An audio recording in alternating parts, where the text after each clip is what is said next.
One of the most important things you can do to help your child thrive at school is probably not what you think. It isn't making them work harder, and it isn't finding them the perfect tutor, and it isn't repeatedly telling them to concentrate, organise themselves, or try a little harder. Sometimes the biggest breakthrough happens when we stop asking, "Why can't my child cope with school?" and start asking, "What is making school so difficult for my child?" Because those are two very different questions. And by the end of this video, I want to help you answer the second one. We're going to look at 8 different things that can sit underneath school difficulties, from attention and focus, executive function to friendships, confidence, and the school environment itself. But please don't worry, I'm not going to give you 8 more things to fix. I'm going to help you identify the one place I think you should start. And I'll also show you something practical you can use straight away to make things like homework, school meetings, and asking for support feel much less overwhelming. And stay with me till the end, because I'll give you a free toolkit to help you pinpoint what's getting in the way for your child at school and choose the first practical change that could make things easier. Okay, let's begin. And if you don't know me already, my name is Dr. Harry Woodward, and I am a consultant paediatrician, and I help children with ADHD and autism and their families thrive, and I want to thank you for watching. Let's start with your child. Forget school for just a moment. Forget reports, forget homework, forget diagnoses, forget the last email from the teacher. I just want you to picture your child. Picture their face. Picture their smile, their sense of humour, the things they could talk about for hours, the things that light them up, the things that make them completely and unmistakably themselves. Now, picture that same child walking through the school gates. Picture them sitting in a classroom, trying to follow a lesson, walking into the playground, opening their homework, or perhaps lying in bed on Sunday evening thinking about Monday morning. What happens inside you when you picture that? Are you proud? Hopeful? Are you feeling worry or frustration? Maybe sadness or exhaustion, or probably a mixture? Because school matters to parents, not simply because we want our children to get good grades. We want them to feel successful. We want them to have friends. We want them to feel that they belong. We want them to believe, "I can do this." And perhaps you've heard your child say something very different. Maybe they've said, "I hate school. I can't do it. I'm stupid. Nobody likes me. What's the point?" Those are the moments that really hurt. And over the years, I've met thousands of families who have said versions of the same thing to me. "My child is bright, but they're struggling. School says they're fine, but they fall apart at home. Homework takes hours. They're always in trouble. They used to love school, now they hate it." Perhaps you recognise one of those. If you do, you can tell me in the comments. You don't need to write an essay, even just "school is hard right now," because I suspect a lot of parents watching this will recognise that feeling. And I want to start with something important. A child struggling at school is not automatically lazy. They're not automatically unmotivated, and they're not automatically naughty. And they're certainly not automatically incapable. Very often there is a reason, and our job is to understand it. So why can school feel so confusing? One of the reasons that school can be so confusing is that they rarely arrive with a neat label attached. You don't get a flashing light saying, "This is an executive function problem," or "This meltdown is actually anxiety." Instead, you just see the surface: forgotten homework, arguments, refusal, poor concentration, detentions, tears, lost PE kits, school avoidance, friendship problems, exhaustion after school. And because we see the behaviour first, it's very easy to respond to the behaviour. We could say, "Try harder, pay attention. You knew you had homework. You need to be more organised. Why didn't you just ask the teacher?" And I understand that completely. I'm a parent too, and sometimes something looks so straightforward from the outside, but the more I've worked with families, the more convinced I've become of this. When something repeatedly isn't working, curiosity is usually more useful than criticism. Instead of "why won't they?" try "what's getting in the way?" That one question can completely change what happens next, because sometimes the problem is attention, sometimes it's planning, sometimes the child doesn't understand the work, sometimes the classroom is overwhelming, sometimes anxiety is consuming all the brain power that should be available for learning. Sometimes the child is socially exhausted. Sometimes their confidence has been eroded by years of finding things difficult, and very often several of these things are happening at once, which is exactly why I created the framework we're going to use today. This is the School and Learning Confidence Wheel. There are 8 spokes: attention and focus, executive function, learning differences, behaviour and classroom expectations, friendships and social life, confidence and self-esteem, school support and adjustments, and assessment and treatment. Now, whenever I show parents a wheel like this, I know exactly what you're thinking. Brilliant. 8 more things I'm supposed to sort out. No, that's not the point. The point of this wheel is to stop everything feeling like one enormous problem called school, because school isn't working is almost impossible to solve. But my child can't start independent work without prompting. That is something we can think about. My child becomes overwhelmed by transitions. We can work with that. My child has started believing they're stupid because reading is difficult. Now we have somewhere to begin. So as we go around this wheel, don't try to fix everything. Just notice, where do you recognise your child? Where does something click? Because at the end, I'm going to ask you to choose one spoke. That's all, one starting point. Now, let's begin with attention. Attention and focus. Here's something I hear all the time.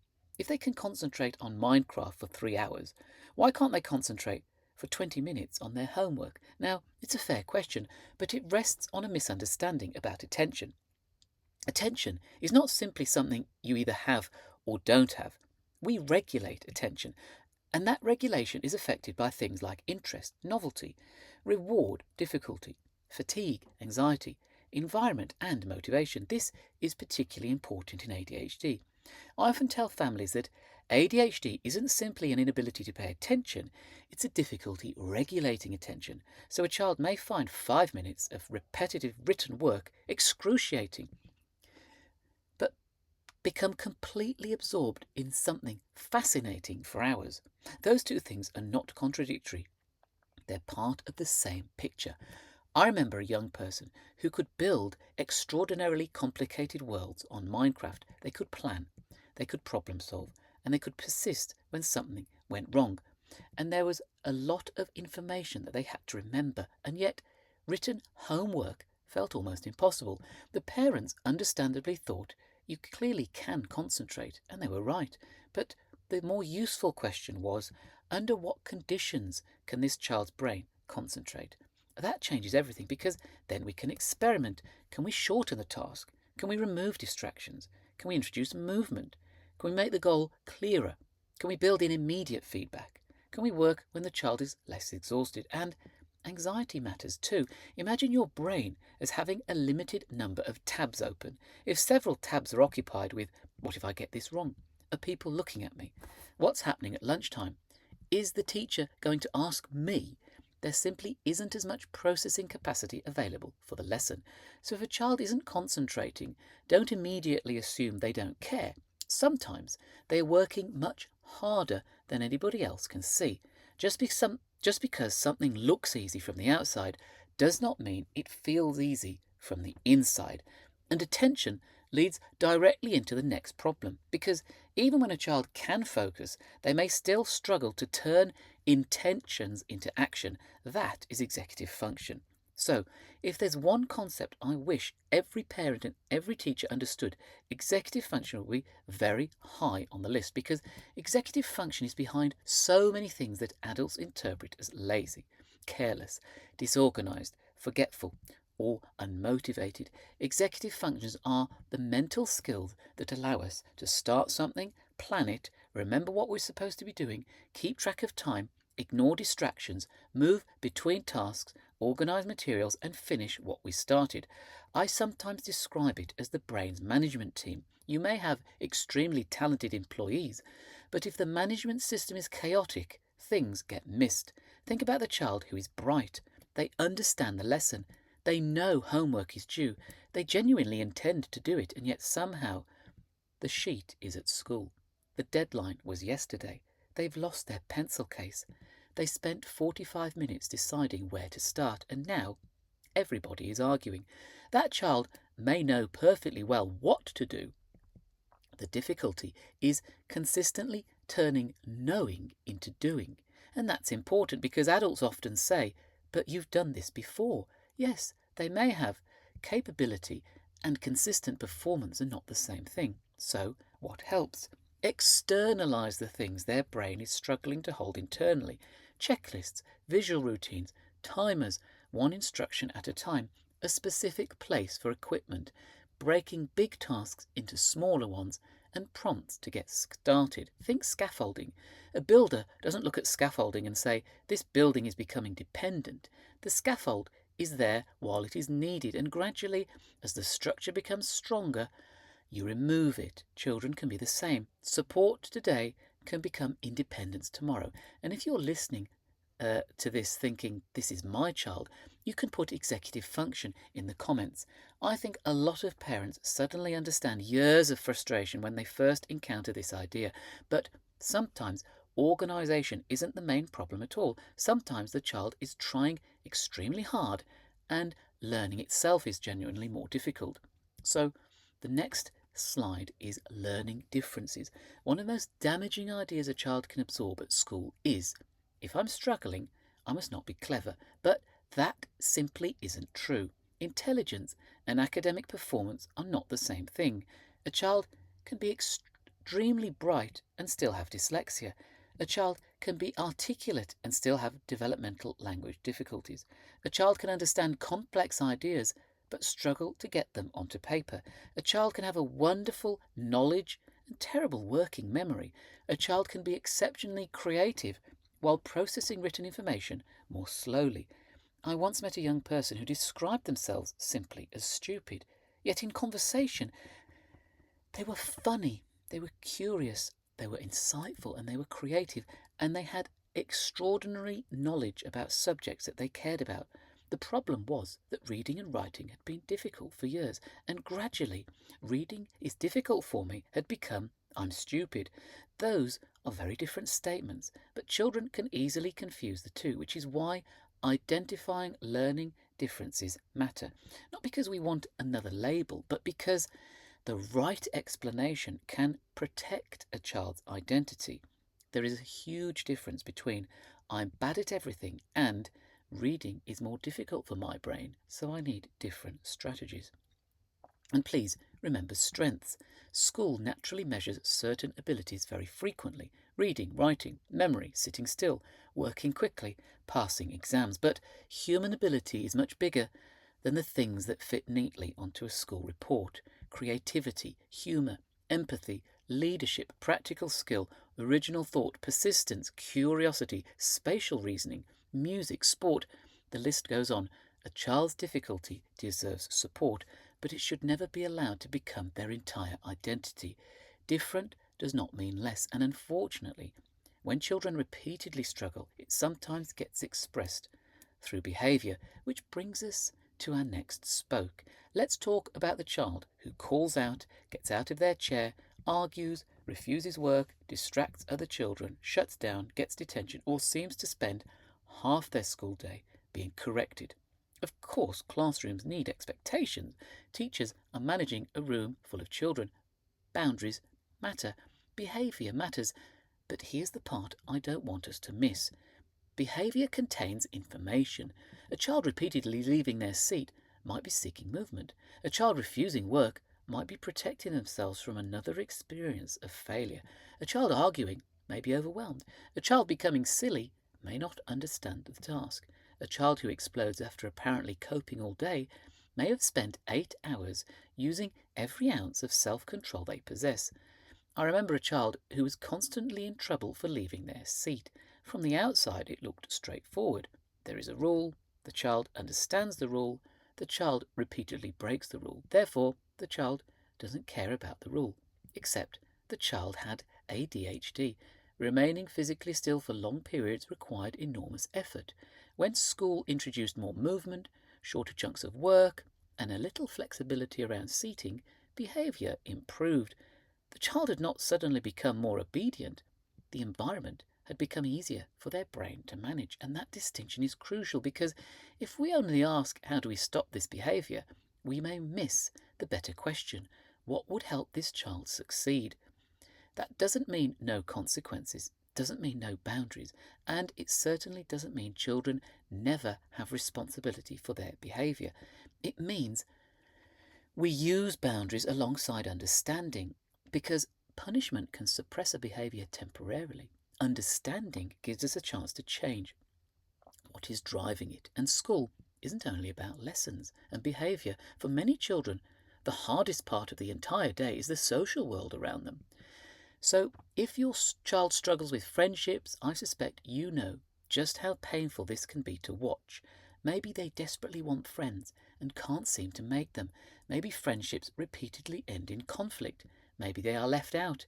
Maybe they are bullied, or perhaps they seem perfectly happy with one friend while you are worrying that they should have more. And that last distinction matters, because there isn't one correct way to be social. Some children love groups. Some children find groups exhausting. Some want one close friend. Some prefer structured interactions around shared interests. Some genuinely need much more time alone. I once met a young person whose parents were worried because they had very few friends. When I asked the child about it, they said, "I've got one really good friend. That's enough for me." And they were completely content. The goal is not popularity, the goal is belonging. Of course, some children desperately want connection and find social rules hard to navigate. Joining a conversation, knowing when somebody is joking, handling disagreement, reading subtle cues, knowing when a friendship isn't healthy, recovering from rejection. And one useful approach is not always to teach friendship directly. Sometimes it's to help children find their people. Shared interests are incredibly powerful. Gaming, drama, coding, football, art, music, animals, chess, whatever it happens to be.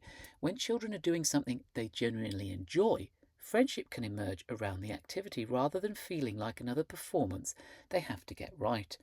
One meaningful friendship can transform a child's experience of school, and so can one adult who really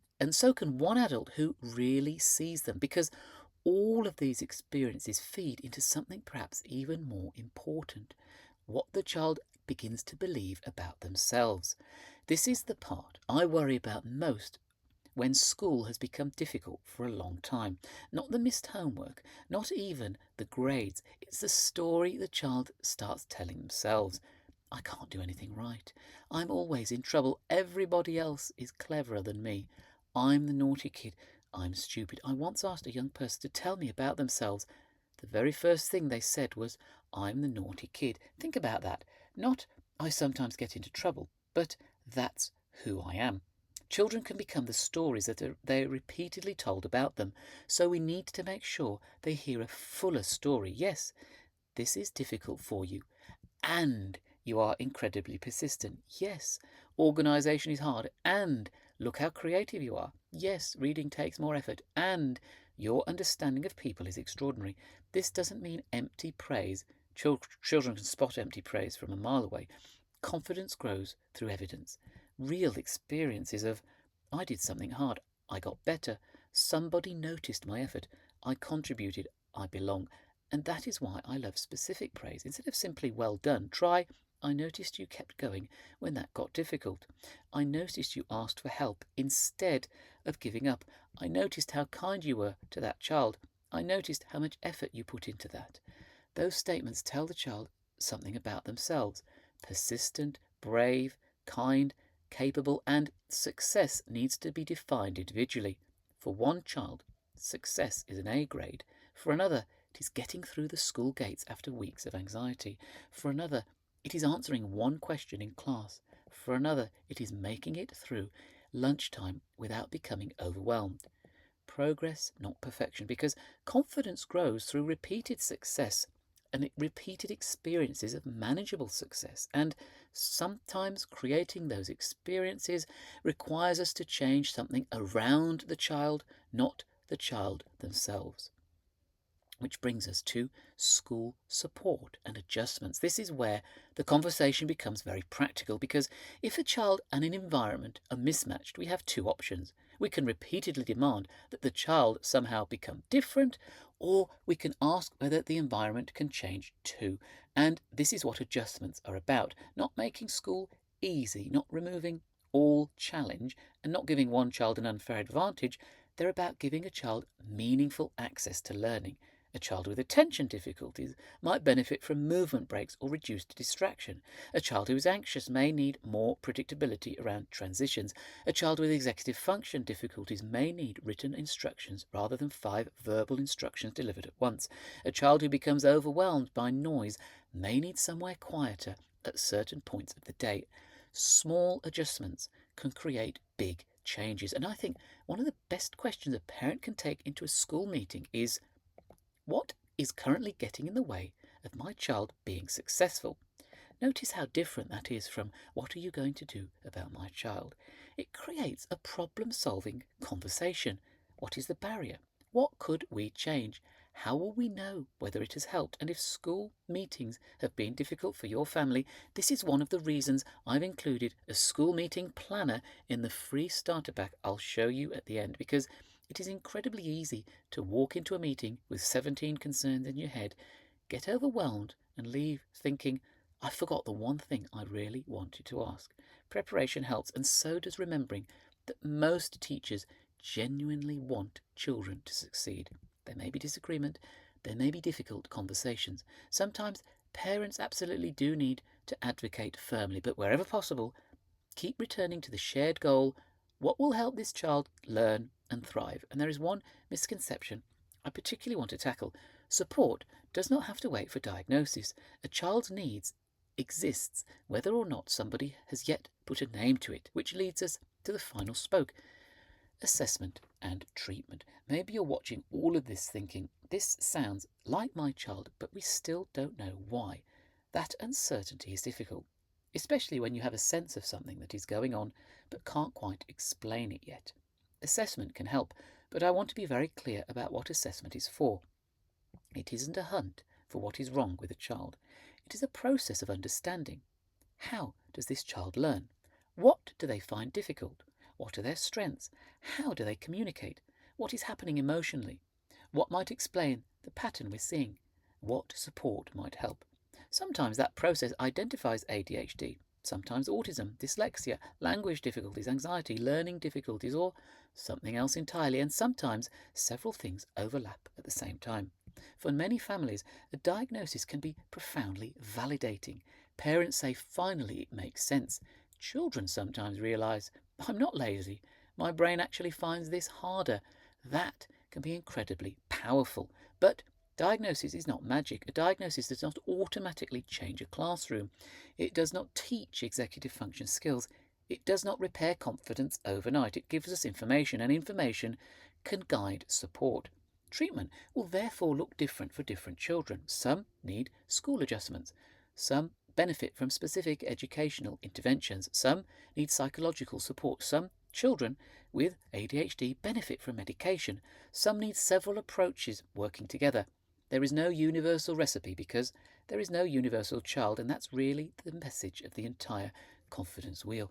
The bigger picture is, what are we actually trying to achieve? At this point, I want to zoom out, because when a child is struggling at school, life can become very short term. Get through this morning, get the homework finished, survive the meeting, get through this term. Please just get them into school tomorrow.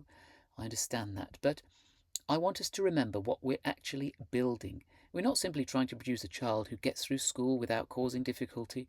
We're trying to help a young person eventually understand themselves, know their strengths, know where they struggle, know what support helps, know how to ask for it, recover when things go wrong, and gradually become more capable of navigating their own life. That is the long game. And this is perhaps the most important thing I want to say today. Do not use where your child is struggling today as a prediction of where they will end up tomorrow.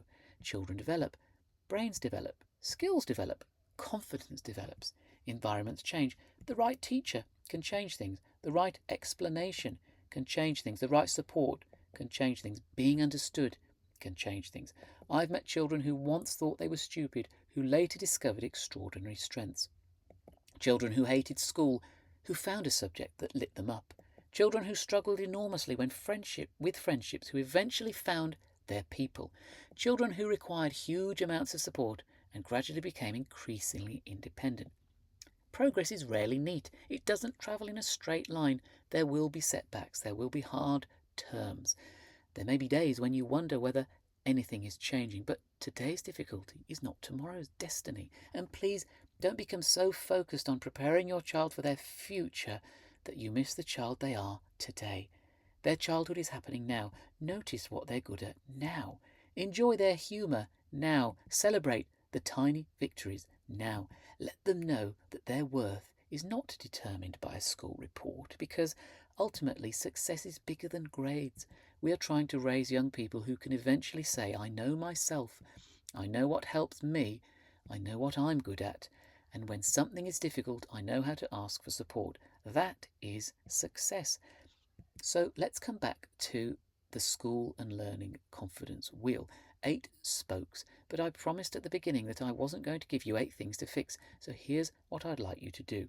Look at the wheel and don't overthink this. Ask yourself, which one of these is creating the biggest barrier for my child right now? Is it attention, executive function, learning, behaviour, friendships, confidence, school support, or assessment? Pick one, not the 3 you think you should be working on, not everything you eventually want to improve, just one. That is your starting point. And if you would like to, make it slightly more real and put that one word in the comments, just a spoke, nothing else, because once you know where you're starting, the next step becomes much more manageable. One conversation, one adjustment, one strategy, one small success, then reassess. That is how we move from chaos to confidence, one small spoke on the wheel at a time. Now, your free resources, because right at the beginning I promised you something practical, so here it is. I've created a Thrive at School Confidence Starter Pack, and you can download it completely free. Just scan the QR code on the screen right now or use the link in the description below. And I've deliberately made this practical. It's not another 50 pages of information you're supposed to read and then feel guilty about not using. Inside you'll find practical tools to help you work out what's getting in the way for your child and what you can actually do about it. You'll be able to pinpoint the biggest barriers to learning rather than trying to fix everything at once with the School and Learning Confidence Wheel. You'll learn how to support organisation, attention, planning and getting started when executive function makes school harder. That's the Executive Function Toolkit. You'll have a simple way to make homework less of a nightly battle. That's the Homework Survival Guide. I'll help you prepare for conversations with school so you know what to ask for and what you want to come away with. That's the School Meeting Planner.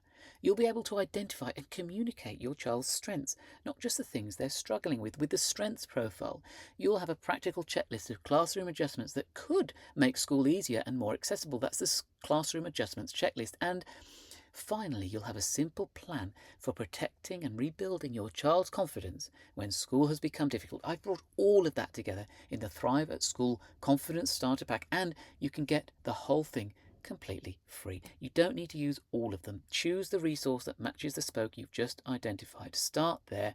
That's why I created it, not to give you more work, to make the next step clearer. So scan the QR code or use the link below and I'll send it to you completely free. Now, before you go, I want to return to the promise I made you right at the beginning. I told you that one of the most important things you can do to help your child thrive at school probably wasn't what you thought. It wasn't making them work harder, it wasn't telling them to concentrate more, and it wasn't finding some perfect intervention that suddenly changes everything. It was this: understand what is getting in the way, because when we understand the barrier we can change our response. Maybe the child needs a skill, maybe they need scaffolding, maybe they need an adjustment, maybe they need treatment, maybe they need a different explanation.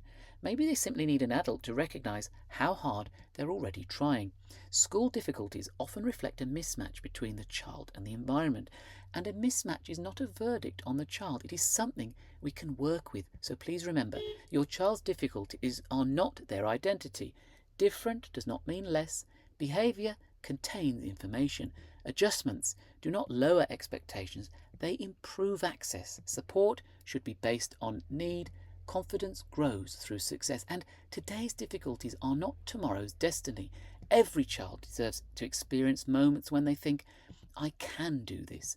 Every child deserves somewhere they feel they belong, and every child deserves adults who continue to believe in them, especially during the seasons when they struggle to believe in themselves. Notice the effort, notice the bravery, notice the strengths. Celebrate the progress rather than perfection, and then take the next step. Not all 8, just one. Thank you so much for spending this time with me.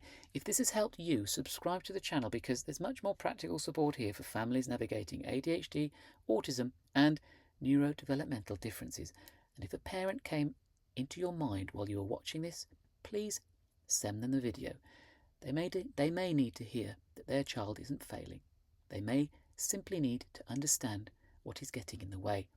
Take care of yourselves, take care of your children, and I'll see you in the next one, From Chaos to Confidence.